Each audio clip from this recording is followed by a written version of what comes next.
रामकृष्ण हरी माऊली. रामकृष्ण. कुठून आलाय? बारामती. बारामती. काय करता तुम्ही? काय? काय करता म्हणून? मी डॉक्टर आहे, MBBS. कुठे असता तुम्ही? माझं शिक्षण पूर्ण झालं फिलिपिन्समध्ये.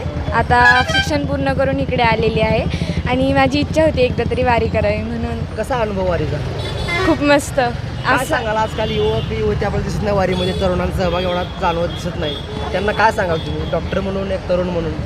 एवढं सांगेल की आपण आजकाल खूप बिझी लाईफमध्ये म्हणजे बिझी शेड्यूल झालं आहे, पण आपल्याला ह्या वारीचा एकदा तरी आनंद घेतला पाहिजे. कारण की मी आता 4-5 दिवस झाला वारीमध्ये आहे, तर खरंच मोबाईलची आठवण नाही, काही होत नाही. व्हॉट्सअप इंस्टाग्रामच्या युगामध्ये तुम्ही काही होत नाही, काहीच आठवण होत नाही. कारण की दिवसभर चालावं लागतं, भजन करावं लागतं, कशाचीच आठवण होत नाही. झोपलं की झोप लागते लगेच. तुम्हाला कधी वाटलं की आपण हे वारी करावं किंवा आवड काय कधी वारसा वारीचा की तुम्हाला कसं वाटतं? नाही, मला पहिल्यापासून आवड होती आणि आमच्या घरामध्ये माझ्या आजोबांना, त्याच्यानंतर माझ्या आत्याला आणि नंतर मला अशी आवड होती.